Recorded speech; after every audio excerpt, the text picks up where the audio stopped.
नमस्कार, मैं अमित गोदियाल और आप देख रहे हैं उत्तराखंड हलचल। तो जैसा कि आपको मालूम है, नगर पालिका बड़कोट में हम मौजूद हैं और आपने अभी एक साक्षात्कार देखा होगा जिसमें भाजपा के जो प्रत्याशी थे अतुल रावत, उन्होंने अपनी प्राथमिकताएं बताई। उन्होंने बताया क्या ब्लूप्रिंट उनके पास है। अब निर्दलीय प्रत्याशी विनोद डोभाल, जिन्हें कुतरू के नाम से भी जो विख्यात है, तो उनसे बात करते हैं, उनका विजन भी जानेंगे और बहुत सारे सवाल हैं। सवाल इसलिए भी हैं कि जो इस विधानसभा के विधायक हैं उनके भी आप भाई हैं, उसके साथ साथ कुछ ऐसे भी आरोप मैं कहूंगा आप पे लगे हैं, उनके भी जवाब मैं चाहता हूं कि जो जनता भी चाहती है, जानना भी चाहती है आपसे। सबसे पहले नगर पालिका बड़कोट में डोभाल जी क्या ब्लूप्रिंट है, क्योंकि जब हमने विधानसभा में देखा, जो आपके भाई हैं संजय डोभाल, उनके लिए एक ऐसा माहौल था कि जो लोग थे वो झूमकर नाचते भी नजर आते थे और दिल से प्रेम करके उन्हें विधानसभा तक पहुंचाया है। तो क्या वो प्रेम विनोद डोभाल जी को भी मिल रहा है? आपका हमारी रवाई घाटी में बहुत बहुत स्वागत है। रवाई घाटी की समस्त जनता की तरफ से आपका बहुत बहुत स्वागत है। रही ब्लूप्रिंट वाली बात, तो देखिए हमारी जो रवाई घाटी है ये कल्चर से मतलब सांस्कृतिक के रूप से काफ़ी मतलब यहाँ पे जो सांस्कृतिक धरोहर है और बड़कोट इसका मूल पड़ा हुआ है, जो रवाई घाटी है हमारी। बिल्कुल। तो जो रही ब्लूप्रिंट वाली बात, उसमें हमारा जो अपना सोचना है जी, ये पहाड़ी क्षेत्र है। अगर आप देखेंगे बड़कोट में, तो यहाँ जो कंक्रीट के जंगल खड़े हो गए हैं, तो हम सबसे पहले और ये शहर बड़ा अव्यवस्थित हो चुका है, तो हम इस शहर के लिए एक मास्टर प्लान लेके आएंगे और चुनिंदा दिनों में ही लेके आएंगे, क्योंकि नगर पालिका अपने आप में इंडिपेंडेंट बॉडी है।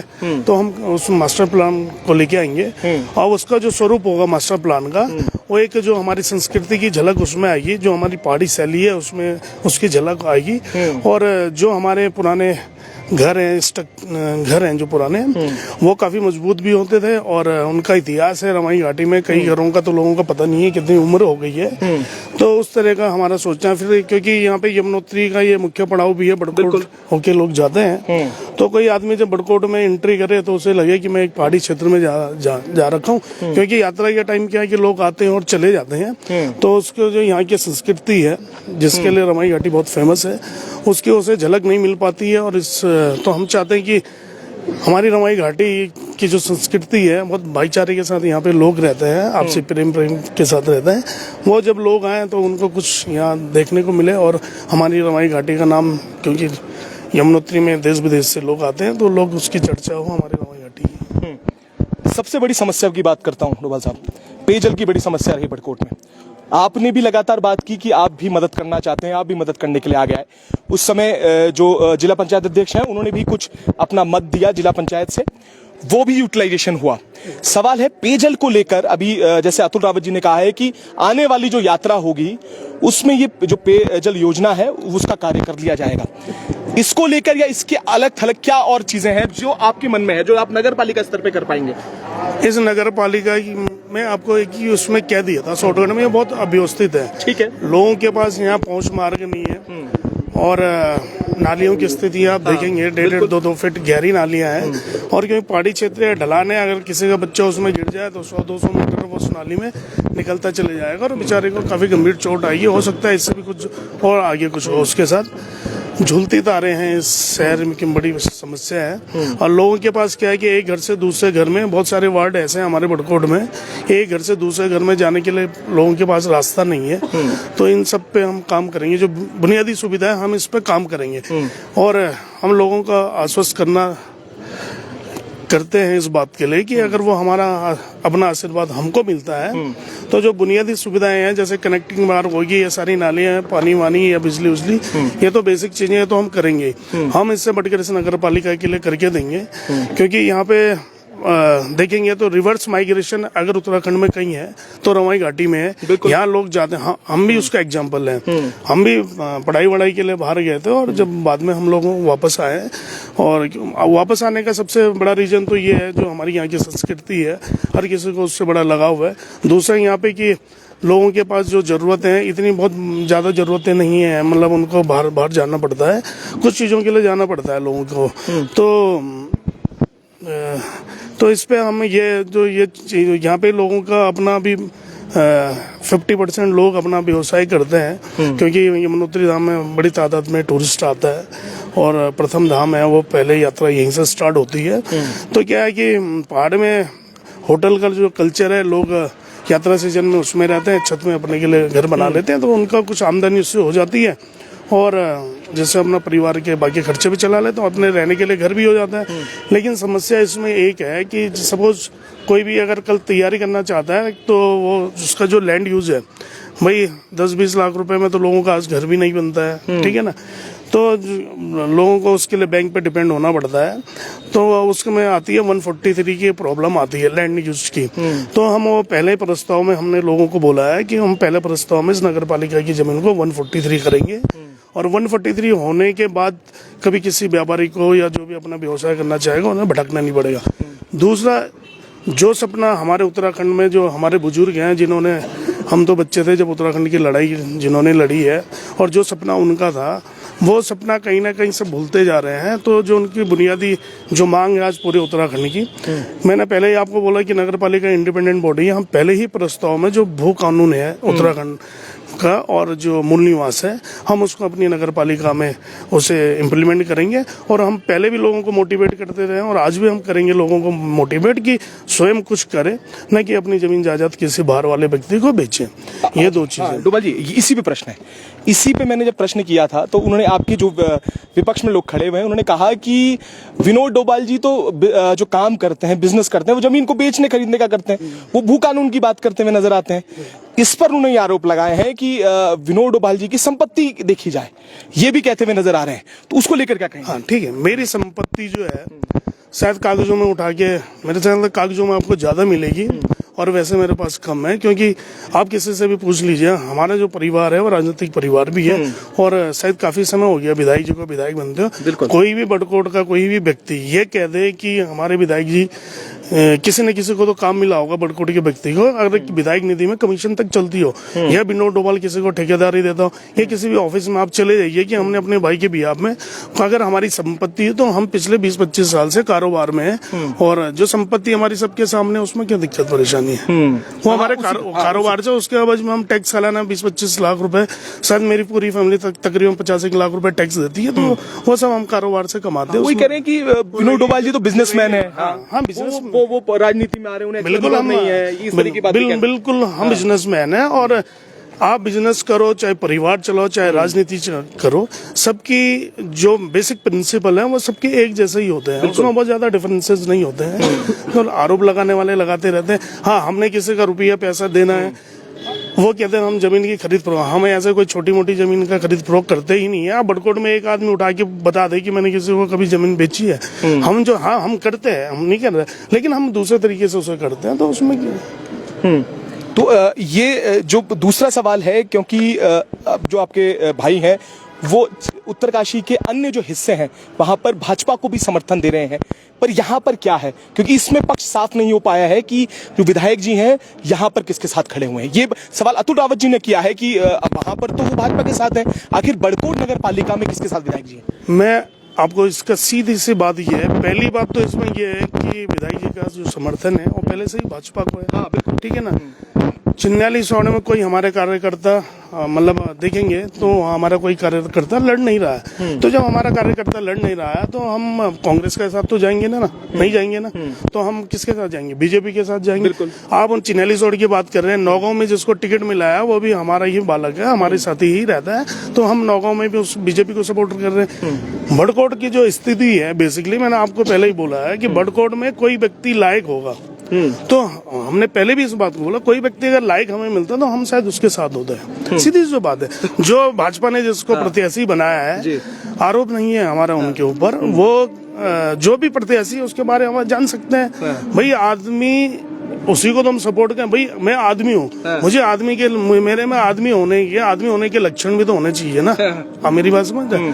तो जिस व्यक्ति में आदमी के ही लक्षण नहीं है तो उस आदमी को हम सपोर्ट करेंगे। भाई हमारे से तो नहीं होता है। अच्छा, अपने भाई को तो कर रहे हैं, ये तो बता दें। क्या चीज? विधायक जी आपको समर्थन करते हैं, फिर क्यों नहीं करेंगे? भाई है, उसमें क्या दिक्कत परेशानी? क्योंकि ऐसा है कि हाँ, हमारे, सुनिए मेरी बात, क्योंकि देखिए नगर पालिका का जो क्षेत्र है भाई जो हमारे हैं वो क्यों नहीं समर्थन करेंगे, भाई हमारे, हम क्यों नहीं समर्थन करेंगे। वो चाहे बीजेपी के साथ भी हो एमएलए होते, हम लड़ेंगे तो हम ही करेंगे, वो भाई हमारे।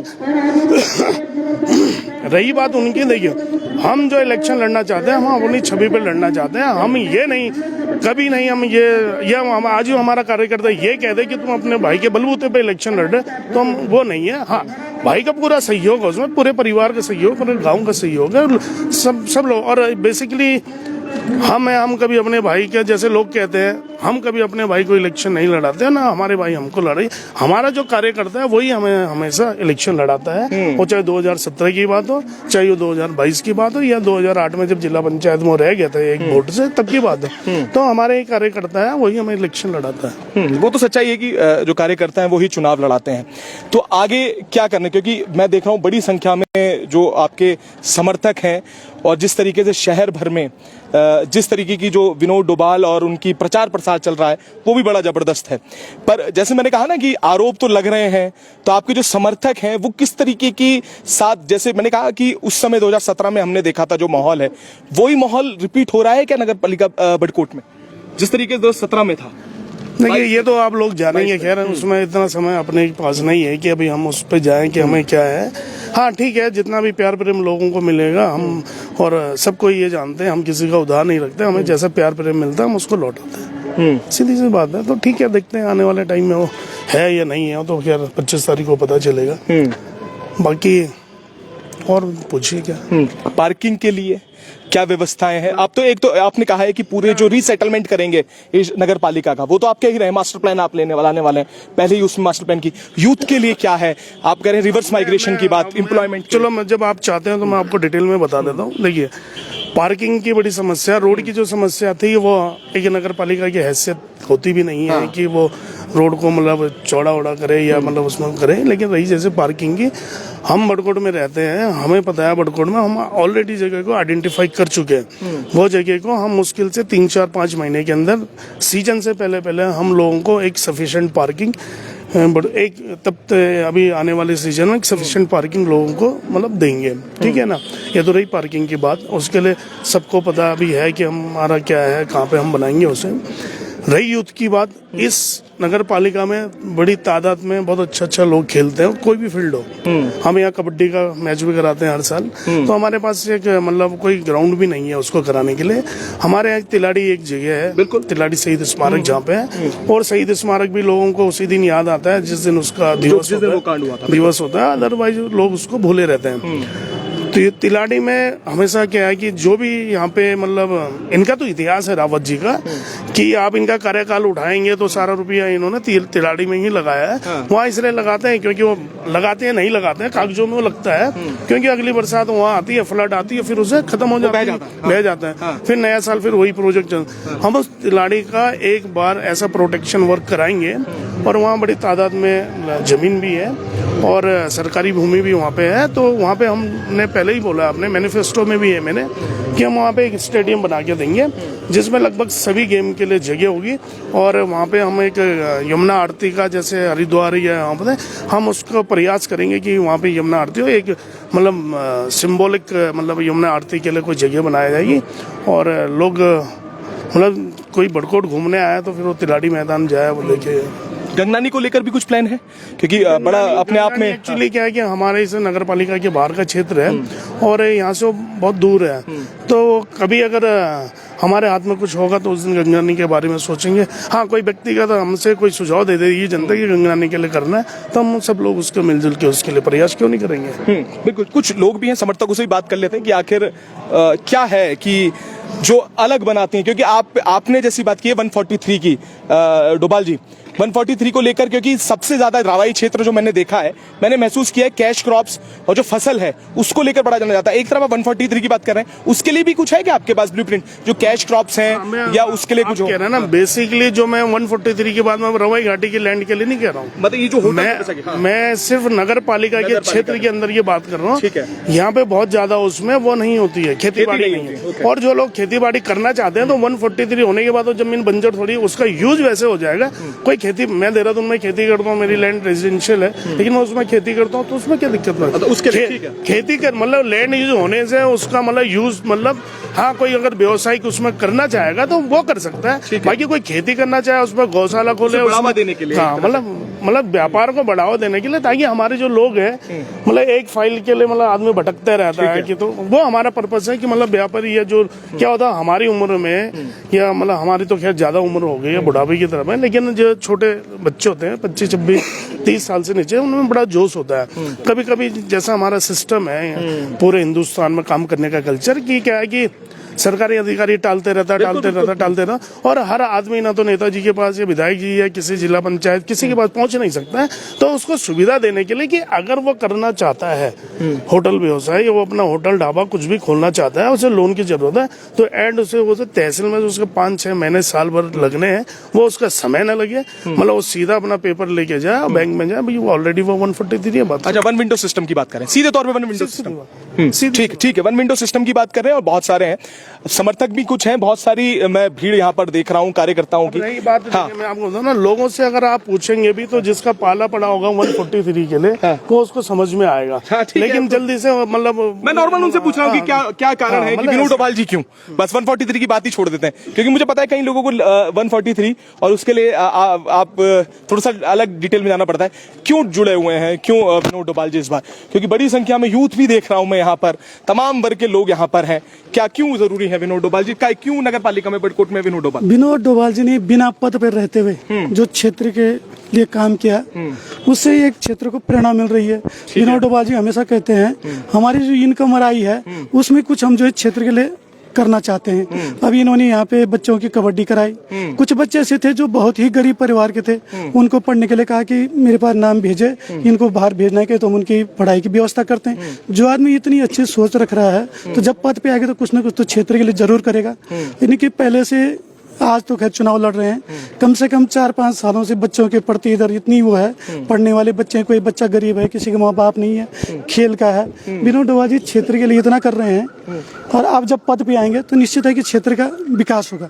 हम इसलिए जुड़े हैं कि अच्छी सोच का आदमी है, अच्छा काम कर रहा है, इसलिए विनोद डोभाल जी के साथ जुड़े हैं, क्योंकि विनोद डोभाल जी काम करने वाले हैं। सभी लोग जानते हैं, इतने युवा हैं, इन युवाओं से पूछो युवाओं क्यों जुड़े हैं, इन युवाओं को कहने के युवाओं को मदद कर रहे हैं, युवाओं को सपोर्ट कर रहे हैं, तो युवा भी आगे बढ़ेंगे उन्हीं की सहयोग से, इसीलिए जुड़े वैसे। ठीक है, बिल्कुल। तो युवा साथी भी यहाँ पर हैं, उनसे भी जान लेते हैं, क्योंकि उन्होंने तो बताया कि कई सालों से निस्वार्थ भाव से सेवा कर रहे हैं, इसलिए जुड़े हैं। यूथ क्यों जुड़ा है? क्योंकि मैंने सुना है वो मनमोहन रावत भी यही शायद है, तो वो भी डोभाल जी का समर्थक है, तो मैंने उन्हें वहां देखा है कि उसने, वो मेहनती लड़का है, उसने डीएवी में भी जाके यहाँ इस क्षेत्र का नाम रोशन किया, वहां लड़े।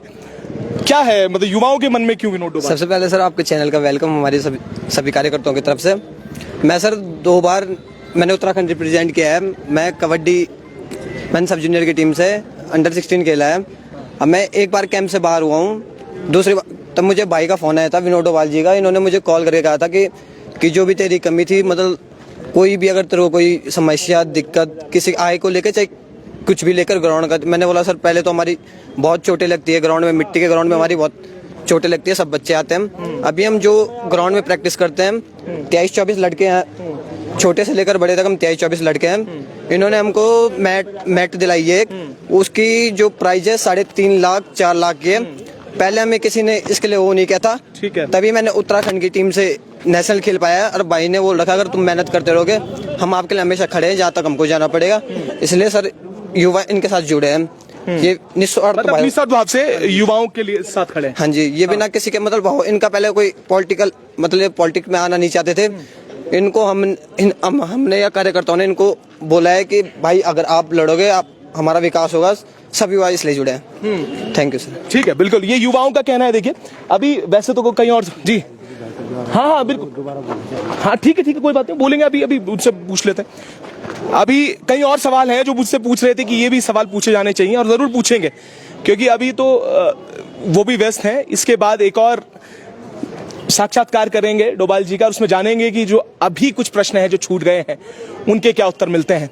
पर अभी आप जो सैलाब देख रहे हैं, युवा किस तरीके से जुड़े हुए हैं और क्या उनका कुछ कहना है और किस तरीके से हर वर्ग के लोग जो हैं विनोद डोभाल के साथ खड़े हुए नजर आ रहे हैं। क्या 23 तारीख को क्या ये जो लोग हैं, जो संख्या है, वोट में तब्दील हो पाएगी, ये भी देखने वाली बात है। हम भी लगातार आपको अपडेट करते रहेंगे, तब तक जुड़े रहिएगा और देखते रहिएगा उत्तराखंड हलचल।